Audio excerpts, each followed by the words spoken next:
வணக்கம். இன்னைக்கு நாம ஒரு மாபெரும் சாம்ராஜ்யத்தை பத்தி பார்க்க போறோம். ஒரு காலத்துல உலகத்தோட பெரும் பகுதியை ஒரே கொடைக்கு கீழே கொண்டு வந்த ஒரு பேரரசு. அதுதான் பழங்கால பாரசீக பேரரசு. வாங்க அவங்களோட அந்த பிரம்மாண்டமான எழுச்சியோட கதைக்குள்ள போகலாம். வாங்க நம்மளோட முதல் பிரதமர் ஜவஹர்லால் நேருவோட இந்த ஒரு பவர்ஃபுல்லான வார்த்தையோட ஆரம்பிக்கலாம்.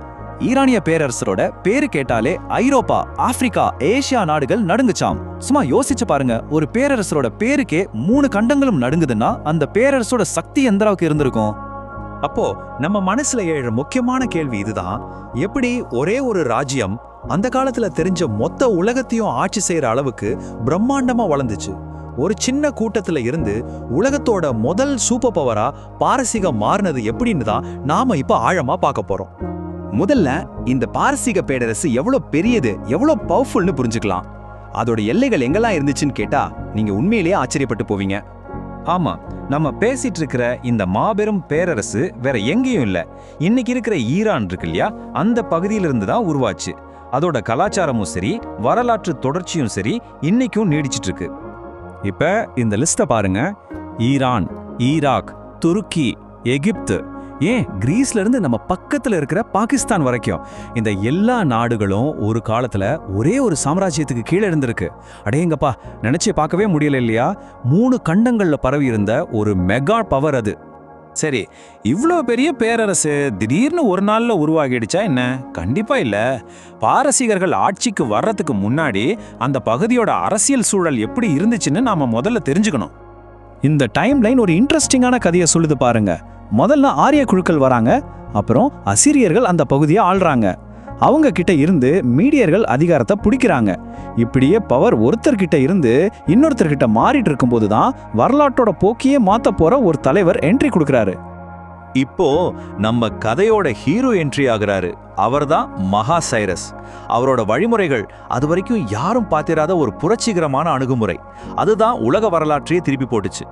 சைரஸ் என்ன பண்ணாருன்னா, அப்போ ஆட்சியில இருந்த மீடியர்களுக்கு எதிரா ஒரு புரட்சியை ஆரம்பிச்சாரு. அவங்கள தோக்கடிச்சு அகாமெனிட் அப்படிங்கிற தன்னோட சொந்த வம்சத்தை நிறுவினாரு. இது வெறும் ஆட்சி மாற்றம் இல்ல, உலகத்தையே மாத்த போற ஒரு பெரிய பயணத்தோட தொடக்கம்.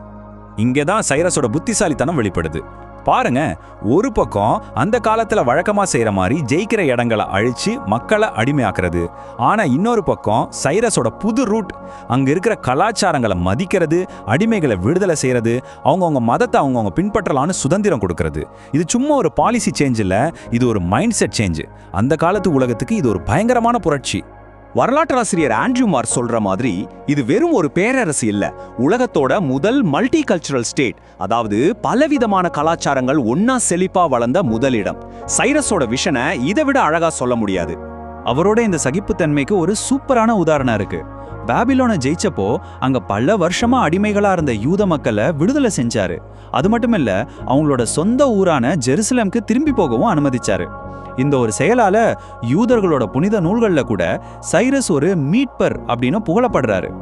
ஓகே, சைரஸ் இவ்ளோ நல்லவரா இருந்தாருன்னு சொல்றதுக்கெல்லாம் கதை மட்டும்தான் ஆதாரமா, இல்ல வேற ஏதாவது ப்ரூஃப் இருக்கா? இருக்கு. ரொம்ப உறுதியான ஒரு தொல்பொருள் ஆதாரம் இருக்கு. அதை பத்தி தான் இப்ப பார்க்க போறோம். இதுதான் அந்த ஆதாரம். இதுக்கு பேரு சைரஸ் சிலிண்டர். பார்க்க ஒரு சின்ன களிமண் உருளை மாதிரி தான் தெரியும். ஆனா இதுல பொறிக்கப்பட்டிருக்கிற வார்த்தைகள் தான் உலகத்தோட முதல் மனித உரிமைகள் பிரகடனம்னு இன்னைக்கும் நிறைய பேர் சொல்றாங்க. அப்படி என்னதான் அதுல எழுதி இருந்துச்சு? 3 முக்கியமான விஷயம். 1, பேரரசுல அடிமைத்தனமே இருக்கக்கூடாது. 2, நாடு கடத்தப்பட்ட எல்லாரும் அவங்க சொந்த ஊருக்கு திரும்பலாம். 3, எல்லாருக்கும் அவங்க விரும்பின மதத்தை பின்பற்றும் சுதந்திரம் உண்டு. கொஞ்சம் யோசிச்சு பாருங்க, எவ்வளவு முற்போக்கான சிந்தனைகள். இதெல்லாம் 2500 வருஷத்துக்கு முன்னாடியே சட்டமா கொண்டு வந்திருக்காங்க. இப்ப இந்த நம்பரை பாருங்க, 200. இது வெறும் நம்பர் இல்ல, சைரஸ் கொண்டு வந்த அந்த சகிப்புத்தன்மை கொள்கைகளோட ரிசல்ட் இது. இந்த பாலிசிகளால அவ்வளோ பெரிய பாரசீக பேரரசு கிட்டத்தட்ட 200 வருஷத்துக்கு எந்த பெரிய சண்டையும் இல்லாம அமைதியாவும் நிலையானதாவும் இருந்துச்சு. இது வரலாற்றிலேயே ஒரு மிகப்பெரிய சாதனை. சரி, ஒரு பேரரசை ராணுவ பலம் மட்டுமே கட்டி எழுத்திடுமா? நிச்சயமா இல்ல. அதுக்கு ஒரு தார்மீக முதுகெலும்பும் வேணும். அதனால அடுத்ததா நம்ம பாரசீக கலாச்சாரத்தோட மத மற்றும் தத்துவ அடித்தளத்தை பார்க்கலாம். பாரசீக பேரரசோட அரசு மதமா இருந்தது ஜொராஸ்ட்ரியனிசம். இது உலகத்திலே ரொம்ப பழமையான ஓரிரை கொள்கை மதங்கள்ல ஒண்ணு.